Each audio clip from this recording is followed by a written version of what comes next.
ایک دفعہ کا ذکر ہے، ایک لومڑی بھوکی پیاسی ادھر ادھر پھر رہی تھی۔ اسے باوجود کوشش کرنے کے کھانے کی کوئی چیز نہ مل سکی۔ آخر کار وہ بھٹکتی بھٹکاتی ایک باغ میں پہنچی۔ وہاں اس کی نظر انگوروں کی ایک بیل پر پڑی۔ وہ بیل کافی بلندی پر واقع تھی۔ انگور دیکھ کر لومڑی کے منہ میں پانی بھر آیا۔ لومڑی جلدی سے انگوروں کی بیل کے پاس پہنچی اور نگاہیں بلند کر کے دل میں تمنا کرنے لگی، کاش انگور حاصل ہو جائیں۔ اس کے لیے اس نے اچھلنا شروع کر دیا۔ وہ بہت کودی لیکن ہر کوشش ناکام ہوئی۔ انگور کافی بلندی پر لٹک رہے تھے۔ اس نے اپنی بساط کے مطابق چھلانگیں لگائیں لیکن اس کے ہاتھ انگوروں کے گچھوں تک نہ پہنچ پائے۔ آخر مایوس ہو کر لومڑی تھک ہار کر باغ سے واپس آ گئی۔ وہ دل ہی دل میں کہہ رہی تھی، انگور کھٹے ہیں، اصل بات صرف اتنی تھی۔ لومڑی نے انگور حاصل کرنے کی اپنی تمام تر کوشش کر ڈالی تھی لیکن وہ انگور حاصل کرنے میں ناکام رہی تھی۔ آخر اپنے آپ کو یہ کہتی ہوئی وہ بہانہ بنا کر باغ سے چل پڑی، انگور کھٹے ہیں، اگر کھا لیتی تو میرا گلا خراب ہو جاتا، اچھا ہوا میں نے نہیں کھائے۔ سبسکرائب کرو اور بیل آئکن دبائیں۔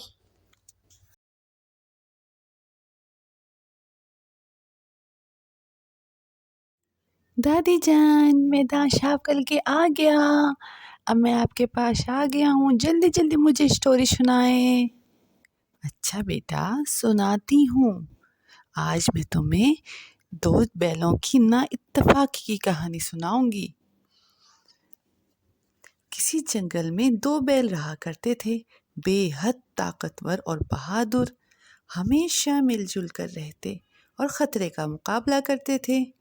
ایک دن ایک شیر نے ان پر حملہ کر دیا۔ دونوں نے مل کر اس کا مقابلہ کیا اور مار بھگایا۔ ایک دن دونوں باتیں کر رہے تھے کہ اللہ تعالیٰ نے ہمیں سینگوں جیسے اچھے ہتھیار دیے اور ہم نے شیر کو مار بھگایا۔ باتیں کرتے کرتے ایک بیل بولا، میری طاقت نے شیر کو بھگایا اور تم تو صرف اپنا بچاؤ کر رہے تھے۔ دوسرا چمک کر بولا، واہ، اگر میں چستی نہ دکھاتا اور سینگوں سے حملہ نہ کرتا تو شیر نے تو تمہیں مار دیا تھا۔ دونوں میں تو میں ہو گئی اور تکرار اتنی بڑی کہ دونوں ایک دوسرے کی صورت سے بیزار ہو گئے اور الگ الگ ہو گئے۔ ایک مشرق کی جانب گیا اور ایک مغرب کی جانب۔ جو ہی شیر کو بیلوں کی نا اتفاقی کی اطلاع ملی تو بہت خوش ہوا۔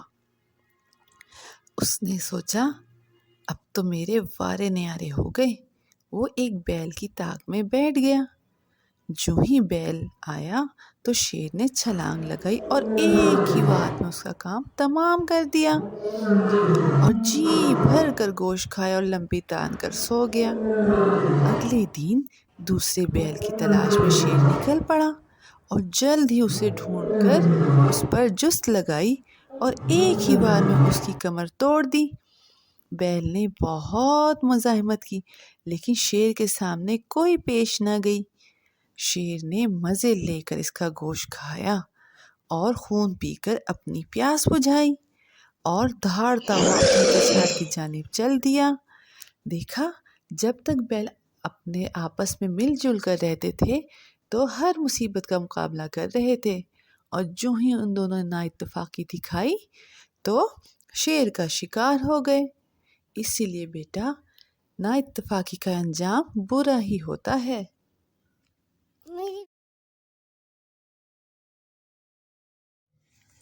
چنو بیٹا، جلدی آؤ، آج میں تمہیں ایک بے وقوف کچھوے کی کہانی سنانے والی ہوں۔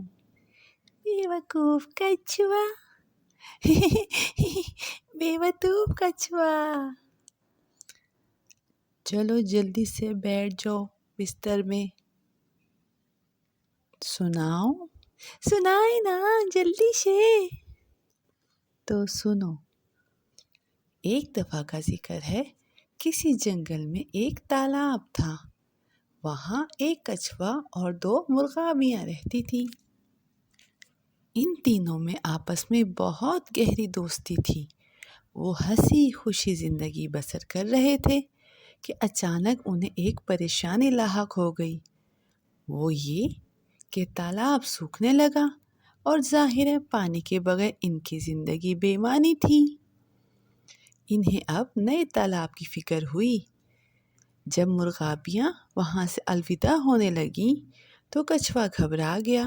وہ سوچنے لگا کہ میں اکیلا یہاں رہ کر کیا کروں گا؟ بھلا دوستوں کے بغیر بھی کوئی زندگی ہے؟ چنانچہ اس نے مرغابیوں سے فرمائش کی کہ وہ مجھے بھی اپنے ساتھ لے چلیں۔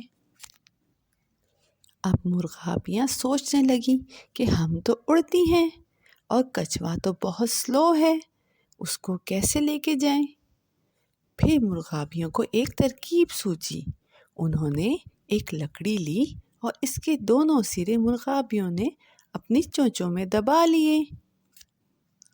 کچھوے نے لکڑی کو مضبوطی سے منہ میں پکڑ لیا اور بیچ میں لٹک گیا۔ جب وہ تینوں اڑتے جا رہے تھے تو ایک عجیب سا منظر نظر آ رہا تھا۔ لوگوں نے جب انہیں دیکھا تو ہنسنے لگے۔ وہ دیکھو ذرا، وہ دیکھو کیسے لگ رہے ہیں، بے وقوف کیسے لگ رہے ہیں عجیب سے۔ کچھوا یہ سمجھا کہ لوگ اس کے کارنامے پر ہنس رہے ہیں اور کچھوے کو دیکھ کر خوش ہو رہے ہیں۔ اب کچھوے نے یہ بے وقوفی کی کہ جو خوشی کے مارے اپنا منہ کھول دیا۔ منہ کا کھلنا تھا کہ کچھوا دھڑام سے زمین پر آن گرا۔ اس طرح کچھوا اپنی بے وقوفی سے اپنا ہی نقصان کر بیٹھا۔ تو بیٹا ہمیشہ یاد رکھنا، بے وقوفی کا انجام برا ہی ہوتا ہے۔ میری ویڈیو تو لائک کرو، سبسکرائب کرو اور بیل آئکن دبائیں۔